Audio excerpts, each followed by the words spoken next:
Welcome to Z's and 3. For 3 for the win, yes! What matters more to NBA fans these days? Actual winning or the idea or potential of it? As the NBA selling Hope Industrial Complex continues to throw coal into the fire of the trade deadline, new players are introduced, houses are placed on the market, players miss their hermano. We're left to ponder it all, the fan. Caught between what is and what might be. Tonight, what was 1 versus 2 in the Eastern Conference, the third meeting of the season between the Cavaliers and the Celtics, but it was greatly overshadowed by the idea of hope. Both the Celtics and the Cavaliers have hope to win a title, but is it fool's gold? Let's get into it. But before we do, if you like the show, please do like, subscribe, share with a friend. Let's get it. Group chat game of the night. Third meeting of the season between the top two teams in the East. The Cavs that have been there for the entirety after their 15-0 start against the defending champs, Boston Celtics. First meeting of the season went the way of the Celtics in Boston. Second meeting was in Cleveland. That one won by the Cavs. Tonight's game was in Cleveland. And it was a slow first quarter for both teams. They were in single digits almost halfway through. Jaylen Brown was the only one that really had it going for either team. Just 15 points scored by the Cavs in that opening quarter. Boston, though, controlled the lead through most of it, keeping it above 2 possessions, but Cleveland did find a run halfway left in the fourth period. Donovan Mitchell and one cut it to 4 at 99-95. 5:30 left. Okay, we're going to have a good finish. Both the two meetings prior, in spite of the score, I think it was 7 points between the two games. If you remember the first meeting, it was Donovan Mitchell that went furious in the fourth quarter, nearly spurned a comeback, but not quite there. But we haven't really seen a good meeting. Cavs controlled the second one. So we haven't seen teams go back and forth and have to make plays down the stretch. Would that happen tonight? Celtics push it back to 10. Derek White had a pair of made threes. The second was with 2:43 left, and the rest would really just be cosmetic. Boston controlled this game throughout. There was just one lead change, 3 ties. So no, we didn't get a great back and forth affair.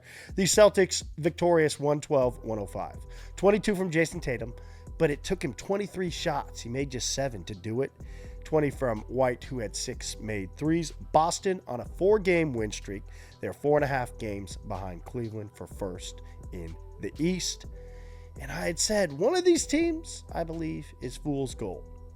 And right now, I think that is the Cleveland Cavaliers. I think they have a wealth of options in Donovan Mitchell, Darius Garland, Evan Mobley. They have a trio of all-stars, Jarrett Allen, Max Strus, what they get off the bench. But do they have what it takes in the playoffs? Right now, Cleveland at times can just look like Jarrett Allen said last year, the lights are just a little too bright. Don't want to surmise that all from one game. It's not as if tonight was a must-win for Cleveland. They have the best record for a reason. But when you drill down on this team, maybe gives you reason to not quite believe in them. Teams do grow up in the playoffs. The Boston Celtics had their lumps, and they had many playoff runs in which they didn't emerge victorious, but they did last year. And something is still going on with this Celtics team. They've been in a funk. Sometimes defending champs go through that. Then after the All-Star break, they figure out, hey, it's time to go defend our title. Does Boston have the ability to crank that up? Right now, you ask me, who's the best team in the East and who do I think is coming out of the East? It's the New York Knicks. No, I'm not a Knicks fan, in spite of the hat tonight. Just matches the kicks. That's where I was going. But I think it's the Knicks that have the best player in the Eastern Conference right now. Maybe the two in Jalen Brunson and Karl Anthony Towns. And whomever avoids the Knicks in the second round of the Eastern Conference playoffs, whether it be the Celtics or the Cavs, I think they're going to have a better shot at winning the conference. Right now, give me the New York Knicks. So maybe both of these teams are a little bit of fool's gold, but we still got a long way to go. And speaking of those New York Knicks on the travel back-to-back, the East 3 seed, would they have trouble in Toronto? Not really. They led by 23 in the third quarter. The Raptors were able to cut it to 1 twice in the last 3 minutes, but they could never get over the hump. A 121-115 Knicks victory. 28 from Jalen Brunson, the encore after his 42-point performance Monday night against the Rockets. 27 points, 20 rebounds from Karl Anthony Towns. The Knicks 2 games behind Boston for the 2, 4.5 clear of Indy for the 4. Let's talk about Fool's Gold, because a team that I have believed in at times, the Rockets and the Nets. The Rockets trying to bounce back, post that Knicks loss, and snap a 3-game slide. Let's pick it up at 18 seconds left, because it looks like they were going to get it done. Alperen Şengün, back from injury, was in front of a huge Turkish supporting crowd in Brooklyn. He'd made 2 free throws, puts Houston up 5. Here's when it got crazy. The Nets' Keon Johnson makes a 3. Then Dylan Brooks has 1 made free throw, but misses the second. So it's a 4-point Houston lead at this point. Johnson quickly to the other end, makes another 3. All right. So his team still trails by 1. Amen Thompson is the inbounder, and they turn the ball over to the Rockets on the inbound. It goes right to D'Angelo Russell off a tap. Top of the key 3. He nails it. Nets by 2, 6 points in 6 seconds. There's still 3.4 left on the clock. Rockets do call a timeout. Thompson, inbounding again, barely gets it in. Jalen Green takes an off the dribble 3 for the win. No dice. The Nets pull off the improbable. The Rockets collapse, giving away the game, their 4th loss in a row. It ruined a 24-point, 20-rebound night from Alperen Şengün. I had picked Houston to win the West at one point. This was 25 games into the season. Now they are just a game ahead of the Denver Nuggets for 3rd in the West. They are on that 4-game slide. Tonight it was without Fred VanVleet. It's where you need your veteran presence in moments like tonight on a back-to-back, where you need to beat a team to continue, well, first snapper, slide, and continue to build your wins in a competitive Western Conference, but they could not get it done. Right now, Rockets looking like fool's gold. Fighting over the 5 and the 6 spots in the West, the Battle of Los Angeles took place tonight. The first of seeing Luka Doncic in Lakers colors. He was on the bench after being introduced in a somewhat somber press conference earlier in the day, at least for Luka. Still, like all of us, trying to wrap his head around what has happened over the last 3 days. Lakers hit the gas in the first quarter. They won at 45-29, did not look back. The biggest lead was 31. It finished at 122-97. 26, 8, and 9 from LeBron, 20 each from Rui Hachimura and Austin Reeves. The Lakers 2 clear of the Clippers for 5th in the West. They are a game behind Denver for 4th. Anthony Davis was in street clothes as well on the bench for the Mavs as they took on the Sixers in Philadelphia. 13 lead changes 6 ties. It was a Najee Marshall layup that swung the lead, 116-115 with $1:26 left. The highlight of this one, it was Joel Embiid coming back after missing 15 games consecutively. This is just the 14th game he has played on the season, but he took the lead back for his team on a layup and made the free throw after an empty Dallas possession. The Mavs would have a chance but not get a shot for the win, so Embiid ends up winning the game, 118-116 for Philadelphia, a triple-double for the former MVP, 29, 11, and 10. Gets 33 points and 13 assists from Tyrese Maxey. The Mavs are 26-25, 11th in the Western Conference. The Sixers in the same position in the East. What are the Mavs prospects once Anthony Davis suits up? More on them in house shoes. The Heat were in Chicago to take on the Bulls. Miami led by 13, but it was a 39-21 fourth for Chicago that included a 19-6 closing run that gave the Bulls a 133-124 win. Okay, Bulls move on from Levine and get a dub. There you go. 24 points on 10 of 10 shooting for dunk contest entrant Matas Buzelis. 22 from Kobe White, 24 from Josh Giddey. To wrap up the night, last but by far not least on the evening, it was in the Pacific Northwest. Two teams competing to have the longest win streak in the league. Blazers, 4 in a row. Pacers, 4 in a row. Both teams 8-2 over their last 10. Who would it be? How about these Blazers? They led the game wire to wire. 112-89 they win. 22 from Anthony Simons, 20 from Jeremy Grant. They are now officially the hottest team in the NBA. 9-1 over their last 10. We'll see, can they keep it up? Right now, not in the mix in terms of playing. Still some work to do, but they have as many wins. Well, now they have more wins than the San Antonio Spurs. Who would have thought? They host the Kings in what could be Zach LaVine's Sacramento debut in Portland Thursday night. Knicks now a full 5 games clear of the Pacers after their loss. And while the Blazers do have one more win, 22 to the Spurs 21, the Spurs have 3 less losses, 26-29. You got all that? Good. Let's go heavy pour. Leading score of the night, presented by Portland Water.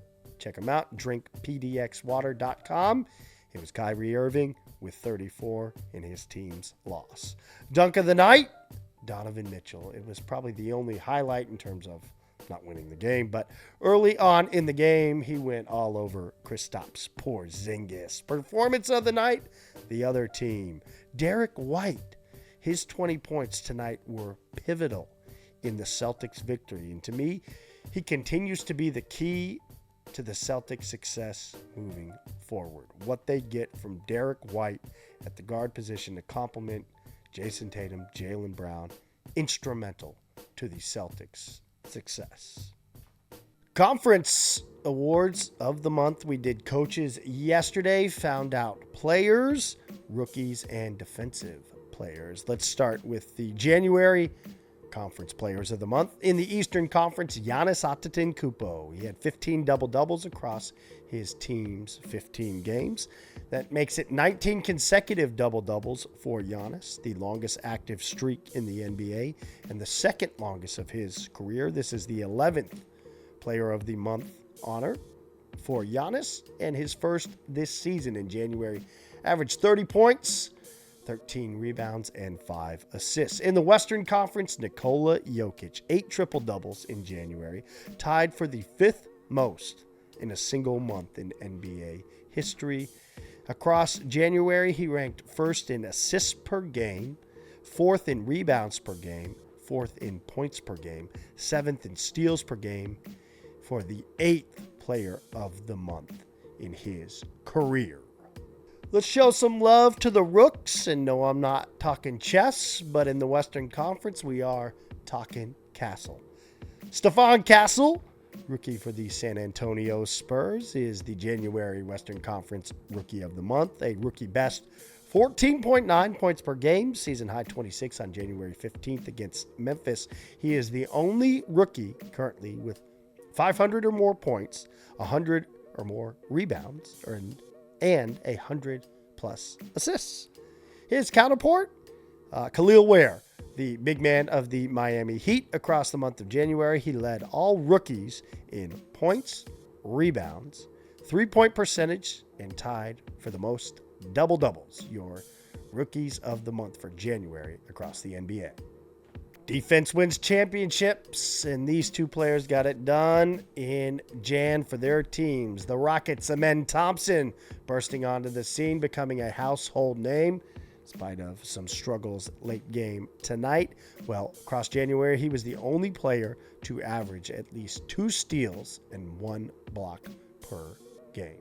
He is a defensive menace and a very enjoyable player to watch if you haven't yet. Putting it together on the offensive end as well. In the Eastern Conference, Andrew Nembhard of the Pacers, who had a 8-2 record, I believe, for the month of January. The best team in the NBA. They led the East in defensive rating for the month. Well, another trade has been consummated, and maybe the most disliked man in Dallas. Hard to beat Jerry Jones, but Mavericks GM Nico Harrison has that beat right now. He takes another swing at the plate, this one albeit not as grandiose.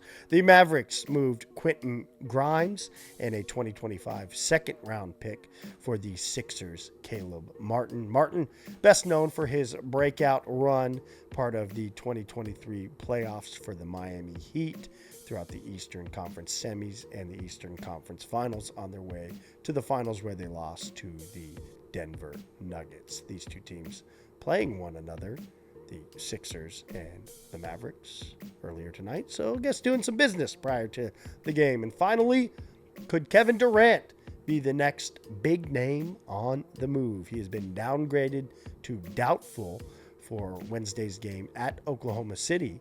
This a little more significant because it's a game in which he could have crossed the 30,000 career points threshold, needed 26 to do such, or needs 26 to do such, against the franchise who drafted him. Would be somewhat serendipitous and poetic. KD, interestingly enough, is the perfect player to segue us into house shoes. House shoes, Kicks Cam is back, and I have the Jordan 5 international flights on tonight, hence the blue and orange. Let's talk loyalty. And I want to introduce something that I call the triangle of loyalty. No, we're not throwing up the rock. The triangle of loyalty contains 3 points: the player, the franchise, and the fan. What do franchises owe fans? What do fans owe franchises? Do the players owe fans? Do the players owe franchises? And I bring up Kevin Durant because his career is such an interesting study in loyalty. He's drafted by the Seattle Supersonics, who are then ripped from their historical, fertile basketball grounds of Seattle and replanted in Oklahoma City, where Kevin Durant and that whole franchise, Russell Westbrook, have to find a new home. Where's the loyalty there? Well, there are plenty of Seattle Supersonics fans that have never re-engaged with the game of basketball at the NBA level because of such. Then Kevin Durant, his loyalty is brought into question when he decides to go play for the Golden State Warriors. Well, we all know how that played out. So I would like to explore that loyalty more, because you look at the Dallas Mavericks and what is currently playing out. Who has the power in this loyalty triangle? Because it's really hard to figure out. Without the fans, there is no game. If fans do not pay hard-earned money, nor do they care about the game in the way that they do, well, there's no revenue, there's no NBA, there is no eyeballs to watch or care about the sport. I've said this before. It's just a bunch of really, really, really good basketball players out there exploring their hobby. Go to a gym and they'll be really, really mediocre basketball players doing such. But the NBA gives us that, and it gives us that via the avenue that the franchises, via the owners and the league, provide. But ones that have become increasingly subsidized by the markets in which they play and the markets in which they constantly hold hostage for potential new arena deals, television deals, or other avenues to say, well, if you don't, we will insert here. And for the Dallas Mavericks, there's plenty of conjecture as to what is happening and what the intentions of their new ownership is, why Mark Cuban vacated, and what the new owners want to do as it pertains to gambling and legalized gambling within the Lone Star State, one of which I am a resident. And then you have the players, which the players are complicit because they sign up via the collective bargaining agreement, one which that they agree to through the National Basketball Players Association. And what do they owe loyalty to? Well, it is their employer that they sign a contract with, is their loyalty to play. well, that gets into the whole conversation of load management and where we are at. But just as quickly as a franchise will trade you, as the Dallas Mavericks showed Luka Doncic, and all of us watching the NBA, and Dallas Mavericks fans specifically who are left to try to figure it out, well, players can leave as well and leave a wake of what if, burn jerseys, all these different things that we see when players choose to leave. So that triangle, it is a very delicate balance, the triangle of loyalty between fans, franchises, and players. Unfortunately, it feels that the one left holding the bag constantly, no pun intended, is usually the fan. But in this case, an interesting wrinkle to the story, as the Mavericks reported to be offering refunds to fans after the Luka trade. Fans who have canceled their season tickets can apparently get refunds for their discontent. Dallas Mavericks GM Nico Harrison, the architect of the Luka Doncic for Anthony Davis swap, said, quote, "I'm sorry they are frustrated, but it's something we believe in as an organization. It's going to make us better. We believe that it sets us up to win, not only now, but in the future. And when we win, I believe the frustration will go away," end quote. Now, if you're a Dallas Mavericks fan, would winning a title this year, next year, 2 years down the road, 3 years down the road, cure the frustration that you feel right now? I don't know. I'm not a Mavs fan. Let me know in the comments if you are. But something to ponder. The triangle of loyalty. What to watch come Wednesday, an 11-game slate in the NBA. And out of the 11, there is just one between two teams with winning records. And that's the Suns-Thunder game, in which Kevin Durant is doubtful to play. So what else should you watch? Well, I think Grizzlies-Raptors could be intriguing. Spurs-Hawks could be intriguing as well. And how about Cavaliers-Pistons? The Cavs coming off their back-to-back in Detroit. Pistons hungry for a victory. And if none of those entice you, well, your boy, I got you. Z's and threes, we will hold it down. Get you for all 11 games if you're not intrigued by any of those matchups. All I ask of you, if you like the show, please do like, subscribe, share with a friend. We will be back, as always, holding you down with all the scores, stories, news, and notes. We'll see you tomorrow. Peace.